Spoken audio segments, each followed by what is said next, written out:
Welcome to the next class of redox.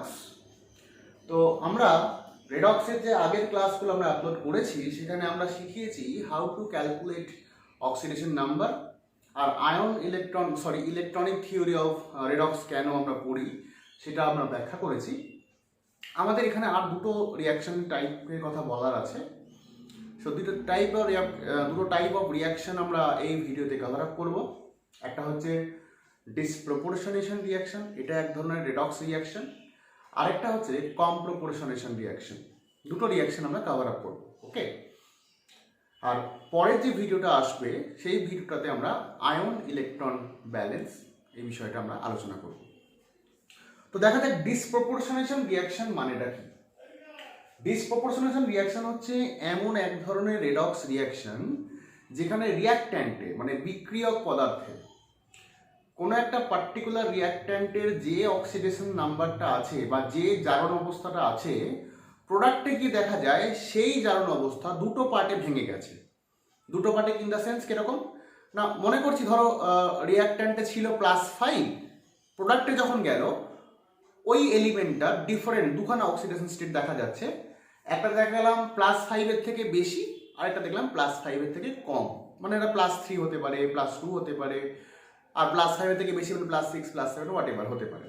মোটামুটি রিয়াক্ট্যান্টে যে oxidation স্টেটটা ছিল সেটা প্রোডাক্টে গিয়ে দুটো অক্সিডেশন স্টেটে ভেঙে গেছে, একটা হায়ার একটা লোয়ার। তো এরকম ধরনের রেডক্স রিয়াকশন যেখানে দেখা যায় যে রিয়াক্ট্যান্টের কোনো একটা পার্টিকুলার এলিমেন্টের যে অক্সিডেশন নাম্বারটা ছিল সেটা প্রোডাক্টে গিয়ে দুটো পার্টে ভাগ হয়ে গেছে, সেরকম টাইপের রেডক্স রিয়াকশনকে আমরা বলবো ডিসপ্রপোর্শনেশন রিয়াকশন। অর্থাৎ রিয়াক্ট্যান্টটা ওই একটা পার্টিকুলার রিয়াক্ট্যান্টের একটা পার্টিকুলার এলিমেন্ট একই সাথে অক্সিডাইজও হয়েছে, রিডিউসডও হয়েছে। অক্সিডাইজ কিভাবে হয়েছে বলবো না, ধরে নিচ্ছি সে +4 ছিল, কথা রিয়াক্ট্যান্টে সে +4 ছিল এলিমেন্ট, কোনো একটা পার্টিকুলার এলিমেন্ট +4 স্টেটে ছিল। প্রোডাক্টে কি দেখলাম সে +5 হয়েছে, এবং অন্য আরেকটা দুটো প্রোডাক্ট মনে করছে দুটো প্রোডাক্ট তৈরি করেছে। একটা প্রোডাক্টে সে +5 হয়েছে, +4 থেকে +5 মানে অক্সিডেশন নাম্বার বেড়ে গেছে। মানে ইলেকট্রন ছাড়লে হয় +4 থেকে +5 কখন হবে, যখন একটা ইলেকট্রন সে ছেড়ে দেবে। আর ইলেকট্রন ছেড়ে দেওয়া মানে সেটাকে আমরা বলবো অক্সিডেশন হয়েছে। অর্থাৎ প্রোডাক্টে রিয়াক্ট্যান্ট থেকে প্রোডাক্টে গিয়ে একবার সে অক্সিডাইজ হয়েছে, এবং আরও একটা প্রোডাক্ট সে তৈরি করেছে। আমি বললাম দুটো প্রোডাক্ট তৈরি করেছে, ধরে নিচ্ছি দুটো প্রোডাক্ট, তার মধ্যে দেখা যাচ্ছে সেটা +3 হয়েছে।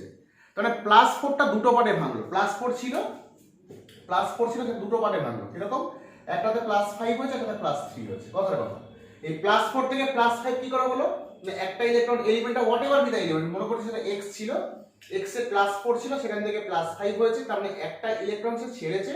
তাহলে এখান থেকে এখানে যাওয়ার সময় সে অক্সিডাইজ হয়েছে, এবং আরো একটা প্রোডাক্ট তৈরি হয়েছে, সেখানে দেখলাম এক্সটা +3 তে চলে গেছে। অর্থাৎ একটা ইলেকট্রন সে অ্যাকসেপ্ট করেছে। অর্থাৎ একই এলিমেন্ট একবার অক্সিডাইজড হয়েছে, একই এলিমেন্ট একবার রিডিউসড হয়েছে। এরকম রিয়াকশনকে আমরা বলবো ডিসপ্রপোর্শনেশন রিয়াকশন। ডিসপ্রপোর্শনেশনটা মনে রাখার টেকনিক আছে কি, এই ডিসপ্রপোর্শনেশনটা মনে রাখার জন্য তোমরা ডিসোসিয়েট টার্মটা মনে রাখবে। ডিসোসিয়েট মানে ভেঙে যাওয়া। তো ওখানে ডিসোসিয়েশন ডি আছে, তো এখানে ডিসপ্রপোর্শনেশন ডি আছে, মানে একই রকমের হবে এরকম একটা আইডিয়া নিয়ে নাও। ডিসোসিয়েট মানে একটা জিনিস ভেঙে যাচ্ছে দুটো তিনটে জিনিসে। তো ডিসপ্রপোর্শনেশন মানেও তাই, এখানেও একটা জিনিস দুটো জিনিসে ভেঙে যাচ্ছে। তার মধ্যে একটা হচ্ছে আগে যে অবস্থায় ছিল অক্সিডেশন স্টেট তার থেকে হাই, আরেকটা হচ্ছে লো। এখানে আমি লিখেছি there are some chemical changes in which an element is converted into two oxidation state. একটা এলিমেন্ট দুটো অক্সিডেশন স্টেটে কনভার্ট হয়েছে, one higher and one lower, একটা বেশি একটা কম, than its oxidation state in the reactant. অর্থাৎ রিয়াক্ট্যান্টে বিক্রিয়কে তার যে অক্সিডেশন স্টেট ছিল তার থেকে বেশি হয়েছে এবং কমও হয়েছে। A part of reactant মানে রিয়াক্ট্যান্টের একটা পার্ট অক্সিডাইজ হয়েছে, and while another part is reduced. Example দেখলে বিষয়টা আরো বোঝা যাবে। এই যে দেখো, এটা তোমাদের কাছে এখানে রয়েছে কিউপ্রাস সালফেট। এখানে কপারের অক্সিডেশন নাম্বার কত, +1। তোমাদের অক্সিডেশন নাম্বার ক্যালকুলেট করা আমি শিখিয়ে দিয়েছি আগের ভিডিওতে, তো সেটা সেইভাবে ক্যালকুলেট করে দেখো, কপার আসবে +1। আচ্ছা, যদি ভুলে গিয়ে থাকো আমি মনে করে দিচ্ছি, কপারের অক্সিডেশন নাম্বার আমি জানি না, আমি ধরছি কপারের x, কটা কপার আছে দুটো, তার মানে 2x। সালফেটের চার্জ কত হয় -2, এবং টোটাল কম্পাউন্ডের চার্জ হচ্ছে 0। আবার বললাম কপারের চার্জ মনে করছি আমি জানি না, আমি ধরছি সেটা x, কটা কপার আছে দুটো, তাহলে 2x হবে। সালফেটের চার্জ কত -2, এবং এই টোটাল কম্পাউন্ডের চার্জ কপারের চার্জ প্লাস সালফেটের চার্জ মিলিয়ে কত দেখতে পাচ্ছি, কোনো চার্জ নেই মানে নিউট্রাল, তার মানে 0। তাহলে এখান থেকে হিসাব করলে কত আসবে, x +1। তাহলে এই রিগার্ডিং আমি বলতে পারি কপারের অক্সিডেশন নাম্বারটা হচ্ছে এখানে +1। Very good. কপার দেখো এখানে এলিমেন্টাল স্টেটে আছে, এলিমেন্টাল স্টেটে থাকলে কি হয়, সে 0 স্টেটে থাকে, আমি বলেছিলাম। আর এই কম্পাউন্ডে কপারের চার্জ কত, এগেইন এটাকে তুমি যদি x ধরো, সালফেটের চার্জ কত -2, তাহলে কপারের +2 যদি হয় তবেই তো কম্পাউন্ডটা নিউট্রাল হবে। তুমি তো দেখছো কপার সালফেট নিউট্রাল দেখতে পাচ্ছ, তার মানে কখন কি করে নিউট্রাল হয়েছে, সালফেটটা -2 এবং কপারটা +2 ক্যারি করছে, প্লাস আর -2 মিলিয়ে নিউট্রাল হয়েছে। যাই হোক ডিটেইলে আলোচনা করা হয়েছে। তো যাই হোক এখানে দেখতে পাচ্ছি কপারটা +1, এখানে 0 2। তার মানে কি আমি কি এটা বলতে পারি, এই যে রিঅ্যাকট্যান্টটা দুটো স্টেটে ভেঙে গেছে, একটাতে অক্সিডেশন নাম্বার 0 হয়েছে +1 থেকে 0 মানে কমে গেছে, মানে একটা ইলেকট্রন সে গ্রহণ করেছে। আবার এখান থেকে দেখতে পাচ্ছি +1টা +2 হয়েছে, মানে একটা ইলেকট্রন সে ছেড়ে দিয়েছে, 1 ইলেকট্রন ইজ রিমুভড।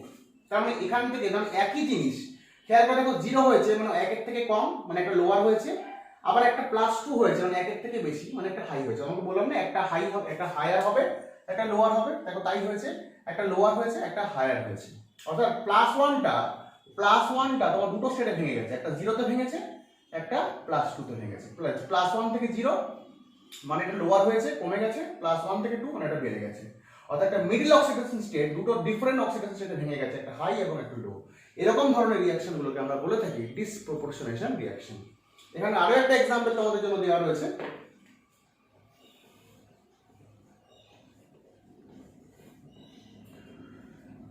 MnO2- এই কম্পাউন্ডে তুমি একই রকম ভাবে অক্সিডেশন নাম্বার ক্যালকুলেট করে দেখো, +6 আসবে। আমি তোমাকে হিসাব করে একবার দেখিয়ে দিচ্ছি। Mnটা মনে করছি x, কটা Mn একটাই, অক্সিজেনের চার্জ কত করে হয়, -2 করে হয়, তাহলে +4 * -2, টোটাল কম্পাউন্ডের চার্জ কত দেখতে পাচ্ছ তুমি, MnO2-, টোটাল কম্পাউন্ড Mn এর চার্জ অক্সিজেনের চার্জ মিলিয়ে 2- হয়েছে, তার মানে -2 লিখলাম। তাহলে হিসাব করে দেখো কত আসছে, x তোমার আসছে +6, 4 × 8 -8 উপরে গেলে +8 +8 -2 +6, তার মানে এখানে Mnটা হচ্ছে +6 স্টেটে আছে।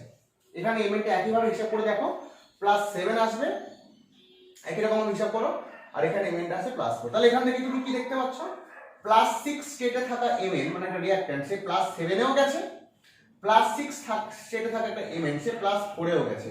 অর্থাৎ এখানে এই +6 অক্সিডেশন স্টেটটা একবার হয়েছে +7, আবার একই রকম Mn আছে যেখানে, সেখানে সে কি হয়েছে +4। অর্থাৎ দেখো একটা হায়ার একটা লোয়ার, অর্থাৎ সে দুটো ডিফারেন্ট অক্সিডেশন স্টেটে ভেঙে গেছে। +6 থেকে +7 মানে এটা অক্সিডেশন, এখানে অক্সিডাইজ হয়েছে, অক্সিডেশন নাম্বার বেড়ে গেলে অক্সিডেশন বলে। +6 থেকে +4 অক্সিডেশন নাম্বার কমে গেছে, কমে গেলে রিডাকশন বলে। অর্থাৎ একই এলিমেন্ট অক্সিডাইজও হয়েছে, একবার রিডিউসড হয়েছে। দেখো অক্সিডাইজ এন্ড রিডিউস, একই এলিমেন্ট অক্সিডাইজ হয়েছে, রিডিউসড হয়েছে। তাহলে এটা একটা ডিসপ্রপোর্শনেশন রিঅ্যাকশনের एग्जांपल বুঝলাম। আরেকটা एग्जांपल দেখাই। এই একটা एग्जांपल P4 এলিমেন্টাল স্টেটে আছে ফসফরাস, এলিমেন্টাল স্টেটে থাকবে 0, এখানে pH তে ফসফরাস -3। কেন, ফসফরাস এবং হাইড্রোজেনের মধ্যে ফসফরাসটা একটু বেশি ইলেকট্রোনেগেটিভ, আর ইলেকট্রোনেগেটিভ হওয়ার জন্য ফসফরাসের দিকেই ইলেকট্রনগুলো থাকবে, তিনটে হাইড্রোজেন, তো সেজন্য -3। আর NaH2PO2 তে এটা ফসফরাস আছে তোমার +2 স্টেটে আছে, NaH2PO2 তে ফসফরাস তোমার +1 স্টেটে আছে, +1 স্টেটে আছে। তাহলে ফসফরাসের 0 অক্সিডেশন স্টেট দুটোতে ভেঙেছে, একটা কি হয়েছে -3 তে গেছে, মানে 0 থেকে কম মানে কমেছে, আরেকটা কিসে গেছে, ফসফরাস 0 থেকে কোথায় গেছে +1, মানে একটা 0 থেকে বেশি, একটা 0 থেকে কম। মানে আমার একই জিনিস, একই অক্সিডেশন স্টেট, মানে 0টা দুটো পার্টে ভেঙেছে। হোয়াটএভার ইজ দ্য স্টেট, রিঅ্যাকট্যান্টে যাই থাক সেটা দুটো পার্টে হবে, একটা এর থেকে বেশি আর একটা এর থেকে কম। যদি এরকম দেখো তাহলে কি দেখবো, সেটাকে আমরা বলবো ডিসপ্রপোর্শনেশন রিঅ্যাকশন। এবার আমরা শিখব কমপ্রপোর্শনেশন রিঅ্যাকশন। কমপ্রপোর্শনেশন রিঅ্যাকশন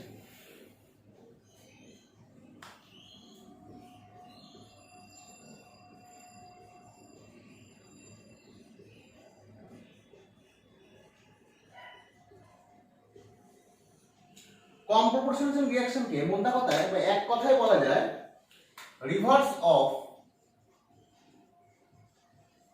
ডিসপ্রপোর্শন, একটা ওয়ান লাইনার। রিভার্স অফ ডিসপ্রপোর্শনেশন, অর্থাৎ তোমার ডিসপ্রপোর্শনেশনে কি দেখলাম, একটা মিডল অক্সিডেশন স্টেট দুটো স্টেটে ভেঙে গেছে। কম্প্রপোর্শনেশনে দেখবো দুটো ডিফারেন্ট অক্সিডেশন স্টেট কম্বাইন করে একটা পার্টিকুলার মিডল অক্সিডেশন স্টেটে এসেছে। তার মানে ডিসপ্রপোর্শনেশনে যেটা হয়েছিল, একটা জিনিস দুটো পার্টে ভেঙে গেছিল, এখানে দুটো ডিফারেন্ট জিনিস কম্বাইন হয়ে একটা মিডল অক্সিডেশন স্টেটে আসবে, এটা হচ্ছে কম্প্রপোর্শনেশন। এটাকেও মনে রাখার টেকনিক আছে, দুজন ডিফারেন্ট অক্সিডেশন স্টেট, একটা হাই একটা লো, হাইটা একটা জায়গায় এলো, লোটা আরেকটা জায়গায় এলো, অর্থাৎ দুজনেই কম্প্রোমাইজ করে একটা জায়গায় এসেছে বলে মনে হয়। তো সেখান থেকে আমার কম্প্রপোর্শনেশনটা মনে রাখতে কোয়াইট সুবিধা হতে পারে এভাবে মনে, যদিও কম্প্রপোর্শনেশন কম্প্রোমাইজ রিলেটেড নয়, আমি টার্মটা মনে রাখার জন্য বললাম। মানে একজনের অক্সিডেশন স্টেট হাই ছিল, একজনের লো ছিল, তো হাইটা একটু ডাউন করেছে, লোটা একটু হাই করেছে, মানে দুজনেই কম্প্রোমাইজ করে একটা মিডল অক্সিডেশন স্টেটে এসেছে। এই জন্য কম্প্রপোর্শনেশন রিঅ্যাকশনকে আমরা বলে থাকি দ্য রিভার্স অফ ডিসপ্রপোর্শনেশন, অর্থাৎ একটা ডিসপ্রপোর্শনেশন রিঅ্যাকশনকে যদি উল্টো দিক থেকে লেখা যায় তাহলে তাকে আমরা কম্প্রপোর্শনেশন বলতে পারি। যেমন একটা এক্সাম্পল তোমাকে আমি দিই, ধরো Ag2 প্লাস অ্যাকুয়াস মিডিয়ামে আছে, তার সঙ্গে Ag সলিড স্টেটে আছে, রিঅ্যাকশন হচ্ছে এবং প্রোডাক্ট হচ্ছে twice Ag plus aqueous medium. খেয়াল করে দেখো, Ag প্লাস 2 তে ছিল, সেখান থেকে কোথায় গেছে, প্লাস 1 এ গেছে, এটা প্লাস 1। আর Ag এলিমেন্টাল স্টেটে 0 তে আছে, সেখান থেকে কোথায় গেছে, প্লাস 1। তাহলে দেখো প্লাস 1টা একটা মিডল অক্সিডেশন স্টেট, 0 থেকে কি হয়েছে, প্লাস 1 এ এসেছে, প্লাস 2 থেকে প্লাস 1 এ এসেছে। তো 0 থেকে সে প্লাস 1 ওটা নিজের অক্সিডেশন স্টেট একটু হাই করেছে, প্লাস 2 থেকে প্লাস 1 এর একটু লো করেছে, অর্থাৎ দুজনেই কম্প্রোমাইজ করে একটা মিডল জায়গায় চলে এসেছে, 0 আর 2 মাঝামাঝি জায়গায় প্লাস 1 এ চলে এসেছে, দুজনেই কম্প্রোমাইজ করেছে। সো টাইপ অফ রিঅ্যাকশন যেখানে রিঅ্যাকট্যান্ট গুলো ডিফারেন্ট অক্সিডেশন স্টেটে থাকা সময়ে সত্ত্বেও প্রোডাক্টে গিয়ে একটা মিডল অক্সিডেশন স্টেট, অর্থাৎ দুটো হাই এবং লো এর মাঝামাঝি কোনো একটা অক্সিডেশন স্টেটে আসবে, সেরকম টাইপ অফ রিঅ্যাকশনকে আমরা বলে থাকি কম্প্রপোর্শনেশন রিঅ্যাকশন। তো এই ছিল আমাদের এই দুটো রিঅ্যাকশনের টাইপ বোঝার কথা। তো কি করে বুঝবো, তোমাকে যদি কোনো একটা রিঅ্যাকশন কম্প্রপোর্শনেশন বা ডিসপ্রপোর্শনেশন বুঝতে হয়, তুমি কি করবে, অক্সিডেশন নাম্বার ক্যালকুলেট করবে, রিঅ্যাকট্যান্ট প্রোডাক্ট বোথ সাইডে অক্সিডেশন নাম্বার ক্যালকুলেট করবে। যদি দেখো যে দুটো different oxidation state middle oxidation স্টেটে এসেছে, তাহলে কম্প্রপোর্শনেশন। যদি দেখো দুটো একটা সিম্পল অক্সিডেশন স্টেট দুটো পার্টে ভেঙে গেছে, তাহলে সেটাকে তুমি বলবে ডিসপ্রপোর্শনেশন। ঠিক আছে, এই ভিডিওটা আমি এখানেই এন্ড করছি। Thank you.